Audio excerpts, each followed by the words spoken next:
Me, manners. Don't forget. Mimi loved the park.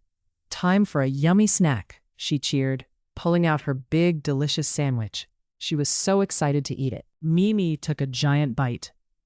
Mmm, she said, her mouth full. Crumbs tumbled down her shirt and flew out as she talked. She didn't even see the pigeon looking at her crumbs. Mommy smiled gently. Mimi, she whispered, let's try to eat politely.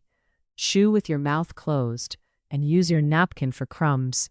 It helps keep you neat and happy. Mimi looked at her messy lap. She tried again. She took a smaller bite and chewed slowly, her lips together. It was a little hard, but she remembered to use her napkin. Mommy gave her a warm smile. Soon, Mimi was eating so neatly. No more talking with a full mouth. No big messes. She felt proud and happy. Other children smiled at her, and Mimi felt very good about her polite manners.